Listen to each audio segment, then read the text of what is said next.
Welcome back to New Rockstars. I'm Erik Voss, and this is a breakdown of the new trailer for Star Wars Andor, or Andor if you're still in Skarsgård. A prequel series to Rogue One coming September 21st on Disney+. First 3 episodes dropping all at once. This shit is filled with stunning cinematic imagery shot on location, they tell us, which I assume includes the full-size planet of Coruscant that Disney has on a backlot. I think this show is gonna rock. So let's break down this trailer frame by frame for some details you might have missed. Here we go.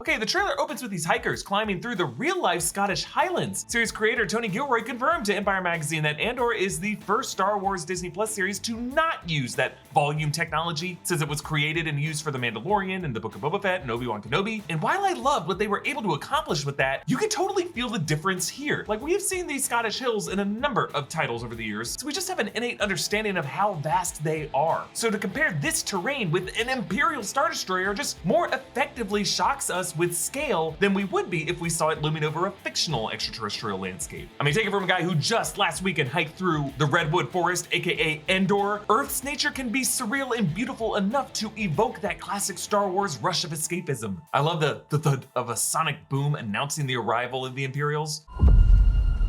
And if you look closely, you can see 2 TIE fighters just over the ridge sneaking up behind them. And while we're looking at that background, notice how the water level in the background is much higher than where the valley dips below them. So I assume this must be that location where we later see a dam. I'll go into why that dam might be there later on. But we gotta talk about the amazing sound design of this Star Destroyer as it looms over the woman. Its shadows release the sounds of a helicopter blade whirring.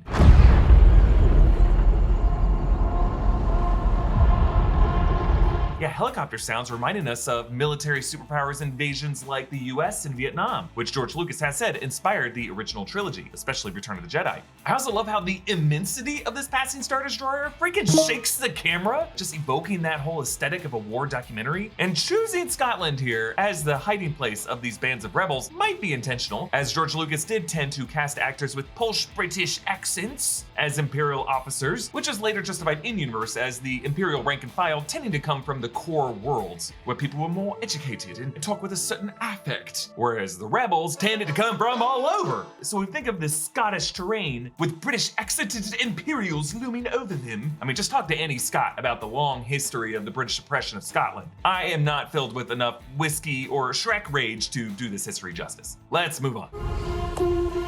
To steal from the Empire? You just walk in like you belong. They're so proud of themselves. Okay, I am really digging the music here. It actually sounds like a child vocalizing syllables.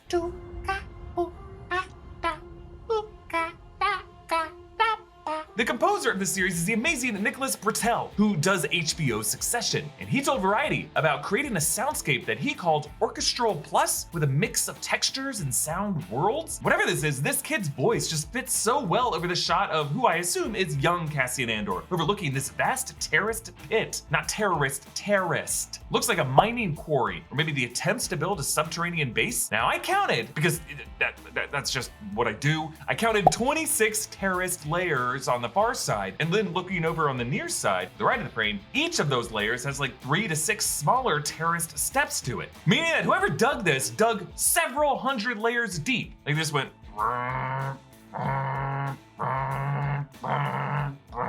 like 100 times. And it looks as though after they dug all of that, there were some cave-ins in various spots, maybe from bombing raids. So if this is young Cassian here, this probably would not have been an Imperial operation, but rather something dug by Separatists or by Republic forces during the Clone Wars and just left behind after this planet was ravaged. Because if you look at the trees in the foreground there, they look pretty burned up. Now this kid climbs into a shaft, reminding me at least of the early Force Awakens footage of Rey scavenging the wrecked Star Destroyer after the Battle of Jakku. Then we get an overhead shot showing the Imperial Imperial Senate of Coruscant, where if you look at that central floor, it has been redesigned with the 6-pronged Imperial crest. So at this point in history, the Empire kept the Senate around, but really as kind of a phony government to maintain order until they could launch the Death Star and just completely do away with the Senate and then rely on the regional governors to keep them in line. But in this point in history, senators like Mon Mothma and Bail Organa would continue to serve in hopes of enacting some good, but secretly they're just playing both sides and really supporting rebel insurgencies. And we end this section on this Imperial officer played by Anton Lesser, aka Qyburn from Game of Thrones. It's just super unnerving how white and clean this room is as a contrast to the downright filth of the exteriors of this trailer. Let's move on. So fat and satisfied. They can't imagine that someone like me would ever get inside their house.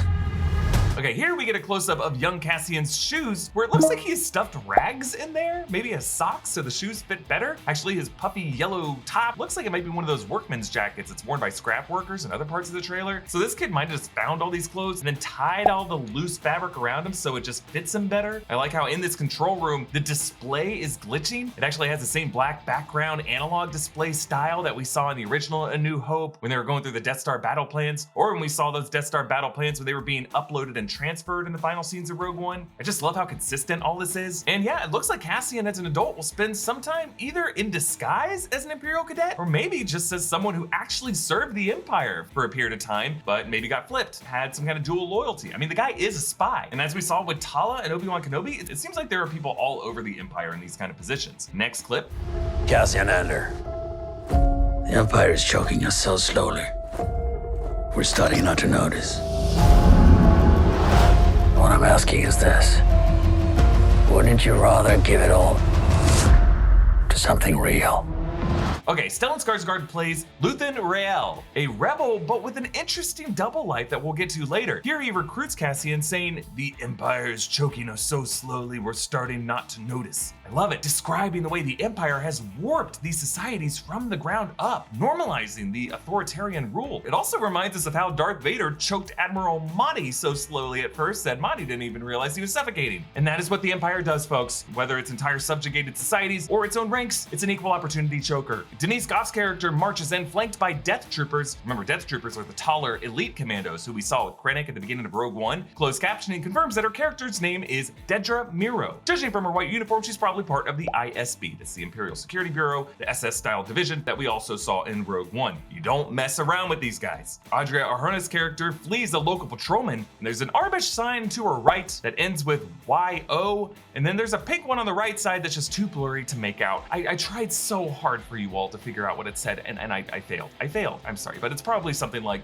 Ewok burgers, you know, that has no consequence to the plot. A massive section of a ship collapses. Presumably this is part of the scene that we saw in early concept art of Republic-era Venator-class Star Destroyers being dismantled, but those parts reconstructed into the Imperial-era Star Destroyers. Then Cassian walks through this scrapyard, and we actually learned that this planet is called Ferrix. But this video is brought to you by The Ridge. The Ridge wallet is light and sleek and industrial. It's designed to fit in your front pocket, unlike those bulky old school wallets and make you look like you're smuggling an 80s car phone in your back pocket. Check it out. There are over 30 colors, including carbon fiber and burnt titanium. It holds up to 12 cards and still has room for cash. Card and gold dollars. This is what they call the Black Damascus. Only the finest for my front pockets. Every Ridge wallet comes with a lifetime guarantee, and they'll let you test drive it for 45 days and send it back for a full refund if you don't love it. The wallets have over 40,000 5-star reviews. It's made with an RFID blocking technology that protects you from those digital pickpocketers. They also have other cool products like this commuter backpack. It's weatherproof and great for toting around a laptop. This month actually marks 9 years since the Ridge started, and they're celebrating with a special sale. So get 15% off today with free worldwide shipping and returns by going to ridge.com/newrockstars.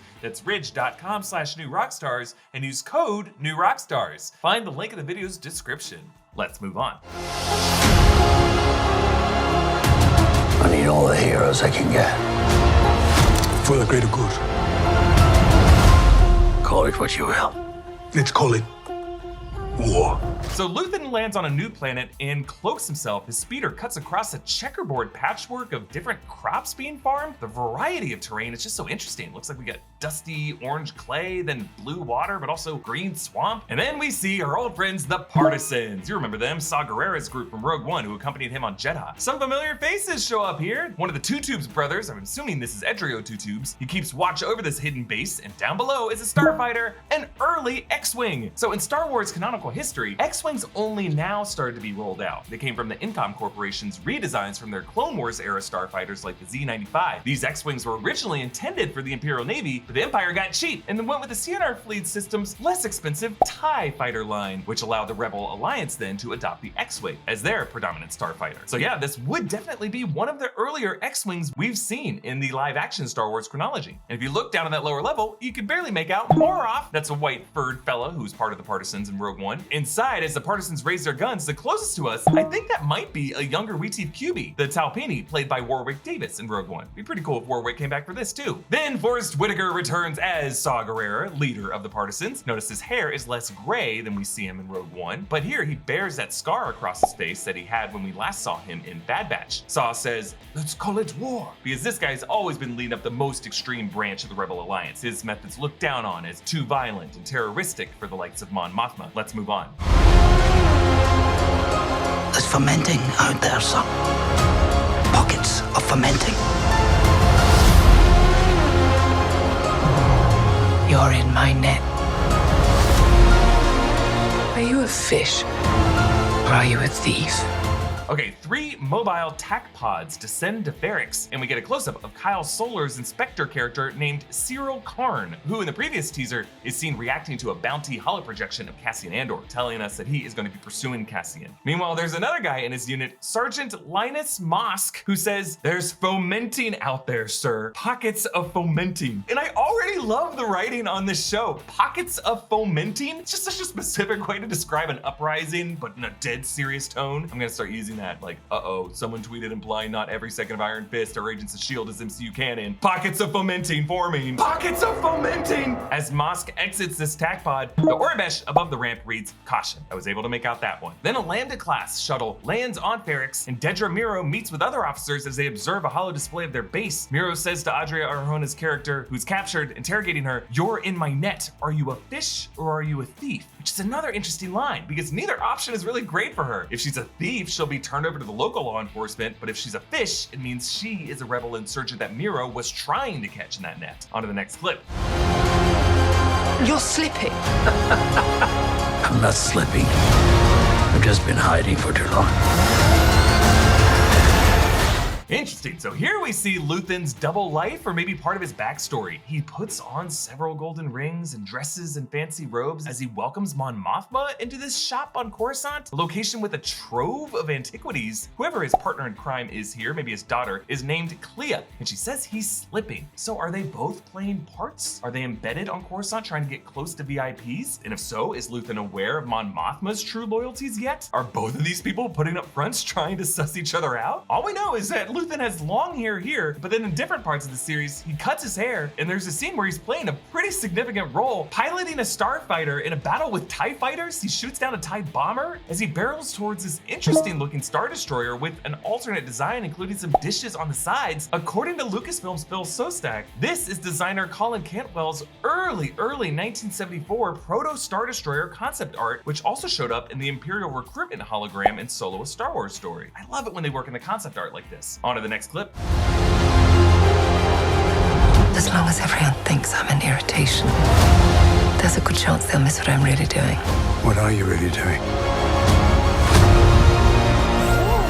Wow, so some intensely detailed aerial shots of Coruscant, and I love how here, as opposed to the prequels, much of the color and life seems to have been drained from the Coruscant cityscape. Now it is much more of a brutalist concrete fortress that runs on clockwork. Mon Mothma speaks in the Imperial Senate, and she tells a colleague, "As long as everyone thinks I'm an irritation, there's a good chance they'll miss out on what I'm really doing." Now our friend is a new character named Tay Kolma. Some thought he looked like former Chancellor Finis Valorum, but this is not Terrence Stamp. This is Ben Miles, whom you might know as Peter Townsend in early seasons of the crown. So Mon Mothma during these years really gained a reputation as a kind of a pacifist. She spoke out on various human rights issues. The series will give us a sense of how the senator is really using irritating parliamentary tactics to look like a career politician, but really this is a smokescreen to mask her actual covert efforts. Now, a few years into this, she's going to eventually speak out publicly condemning the Gorman massacre and resign from the Senate, which will lead to the Empire labeling her as a traitor, which is how she ends up with the crew of the Ghost and Rebels. But until then, may Mon Mothma's political games begin. There's a very quick shot of Fiona Shaw's character, Marva. She sheds a tear, and this shows new droid B2 Emo, or B2, or just B, who's also on display at Comic-Con, described as, quote, a very old and weary ground mech salvage assist unit that has been towing scrap for the Andor family for years. So he and Andor go way back. Now, the character Clea also goes through a hair and wardrobe change, and she tells someone this is what revolution looks like. Interesting sentence structure there, because the first teaser ended with Marva saying that's what a reckoning sounds like. I assume next trailer it's gonna be this is what fomenting tastes like. On to the final clip.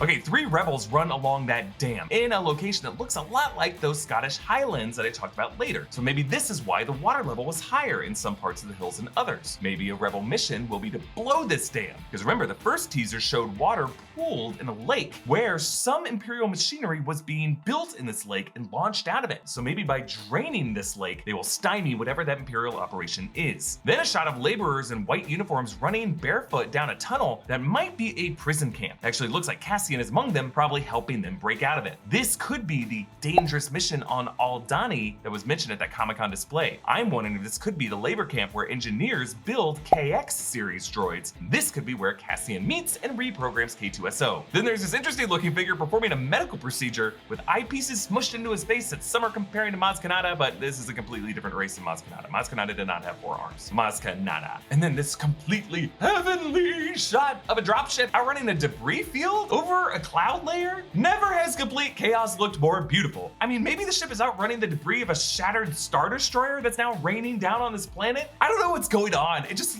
looks awesome. And we end with one TIE fighter firing on another TIE fighter. I assume it's because Cassian stole it. Folks, this trailer freaking rules! And I cannot wait to dive into this show, into this era of Star Wars history, because I love Rogue One. I love it more and more every year. And I'm completely surprised by how good this show is looking. I mean, going into this year, Obi-Wan Kenobi, Andor, I was like, Obi-Wan Kenobi is gonna be what I feast on. And now, I can't wait for Andor. Yes, Andor. Hey, follow me on Instagram and Twitter at Erik Voss. Follow New Rockstars. Subscribe to New Rockstars for more analysis of everything you love. Thanks for watching.